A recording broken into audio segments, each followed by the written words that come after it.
Dear student, मैं doctor Manju शाही आज आप लोगों के लिए संस्कृत व्याकरण लेकर के आए हूँ, जो सिर्फ कक्षा 10 के लिए है।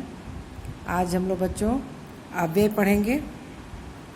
सबसे पहले देखते हैं कि अव्यय किसे कहते हैं। संस्कृत में अव्यय और हिंदी में अव्यय दोनों अलग अलग होते हैं। काफ़ी कुछ इसमें चेंज होता है। संस्कृत में कुछ ऐसे शब्द होते हैं जिनके सभी रूप सभी लिंगों में, सभी वचनों एवं सभी विभक्तियों में समान होते हैं। अर्थात संस्कृत में कुछ ऐसे शब्द आते हैं जिनके रूप सभी लिंगों में, तीनों लिंगों में और सभी वचनों में और सभी विभक्तियों में समान होते हैं। उसे ही अव्यय कहा जाता है। वे ऐसे शब्द अव्यय कहलाते हैं। जैसे अधुना, अधुना मतलब अब, अत्र तत्र, यहाँ वहाँ, इस तरह के शब्द अव्यय कहलाते हैं।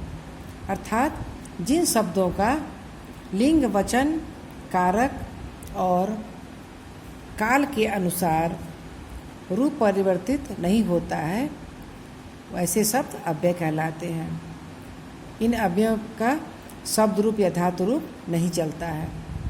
आसान शब्दों में जाना जाए अगर, तो अव्यय ऐसे शब्द होते हैं जिसमें कोई विभक्ति, कोई वचन, कोई लिंग नहीं होता है। जैसे मान लो अत्र शब्द है, अत्र में कोई विभक्ति नहीं, अत्र से नहीं होगा, अत्रे नहीं होगा, अत्र नहीं होगा। इसमें मतलब अव्यय जो होते हैं उनमें किसी प्रकार का कोई परिवर्तन नहीं होता, इसलिए इनको अविकारी शब्द भी कहते हैं। क्लास 10 में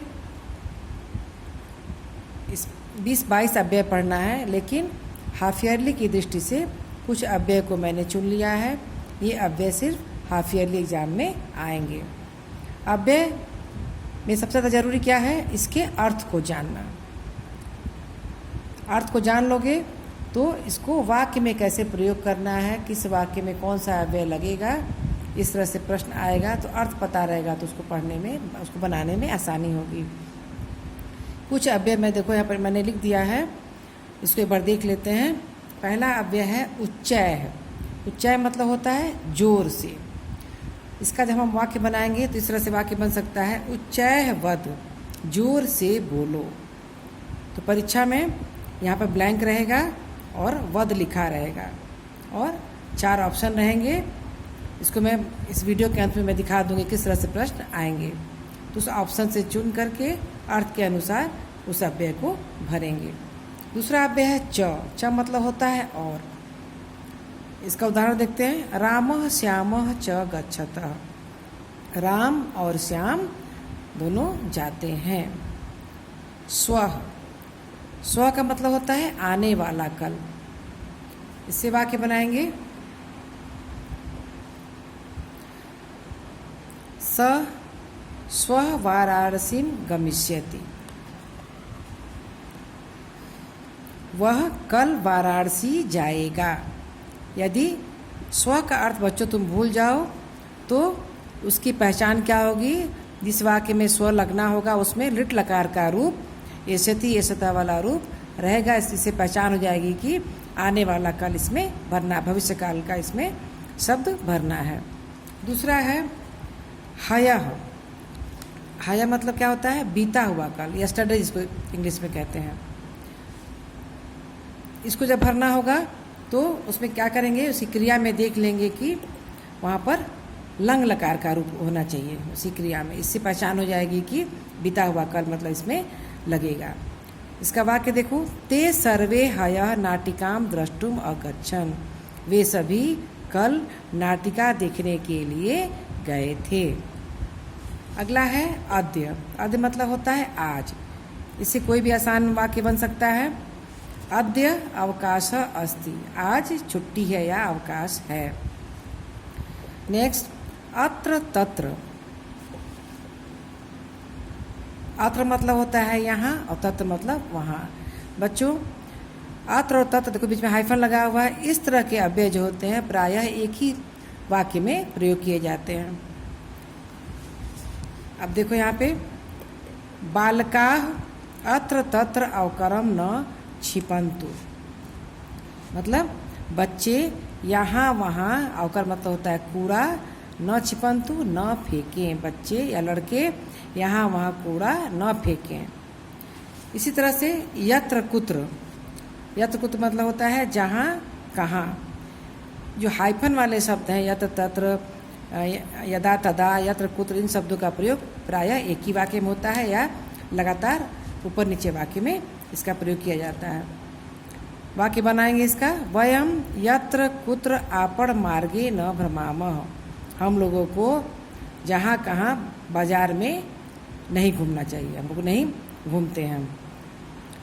और ये 4 अव्यय जो हैं, यहाँ ठीक से दिखाई दे रहा है यहाँ पे, इदानीम, अधुना, संप्रति और सांप्रतम, ये चारों अव्यय जो हैं इनके अर्थ करीब करीब एक समान ही होते हैं। इदानीम मतलब अब या इस प्रकार, अधुना मतलब भी होता है इस समय या अब, संप्रति मतलब भी अब, और सांप्रतम मतलब भी अब या अभी। तो बच्चों इन चारों अव्ययों का प्रयोग करते समय ये ध्यान रखना कि ये चारों अव्यय एक ही तरह के सेंटेंस से प्रयोग किए जा सकते हैं। जैसे इदानीम कथाम श्रुणु, अब कथा सुनो, या इसमें इस प्रकार या इस समय कथा सुनो। दूसरा है अधुना, अधुना मतलब इस समय, अधुना ध्यानेन अध्ययन कुरुत, अब ध्यान से अध्ययन करो। फिर है त्वम संप्रति उद्यानम गच्छति, तुम अब बागीचे में जाओ। अगला है सांप्रतम, मतलब सांप्रतम मतलब अब या अभी। इसका वाक्य बनाएंगे, बालकाः सांप्रतम क्रीड़ा क्षेत्रे क्रीडन्ति, बच्चे या लड़के अब खेल के मैदान में खेल रहे हैं।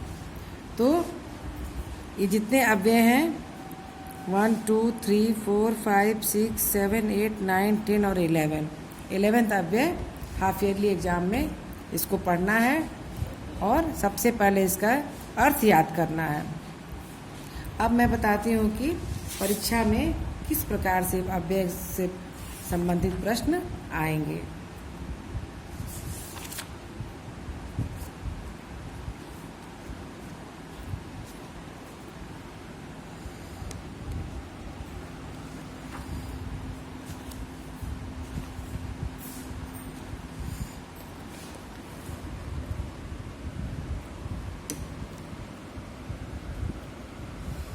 यहाँ देखो,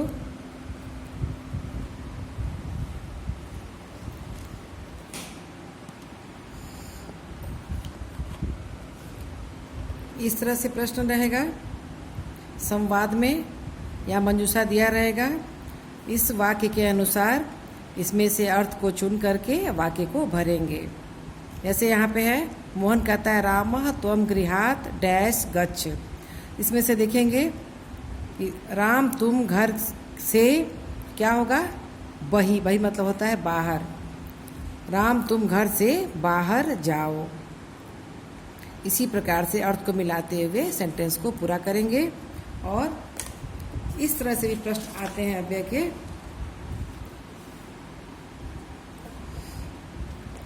ऐसे हैं, मनुष्य अनिच्छन डैश पापम करोति, तो 4 ऑप्शन है, अपि, एव, वृथा और सहसा।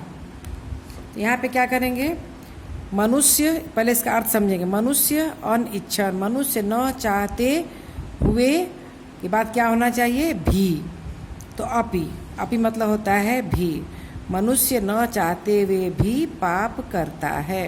इन चारों ऑप्शन में से अर्थ, एव मतलब होता है ही, वृथा मतलब होता है बेकार, और सहसा मतलब होता है अचानक।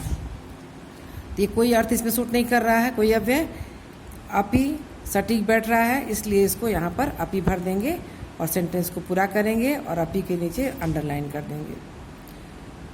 दूसरा है, वने पशवः डैश भ्रमंती, 4 ऑप्शन है, पुरा, तथा, इतस्ततः, नूनम। जो तुम लोग का जो सिलेबस में है सेम वही अव्यय आएगा। ये तो उदाहरण के तौर पे ये पूरा अव्यय मैं बता रही हूँ, लेकिन जो अव्यय हाफ ईयरली में मैंने अभी पढ़ाया है उसी में से भरने के लिए आएगा। वन में पशु डैश, भ्रमंती मतलब घूम रहे हैं, वन में पशु, इतस्ततः मतलब होता है इधर उधर, इतस्ततः मतलब इधर उधर। वन में पशु इधर उधर घूम रहे हैं। बच्चों इस प्रकार से अर्थ मिला करके अव्यय को भरा जाएगा। इस प्रकार से अव्यय का टॉपिक पूरा हुआ। Thank you.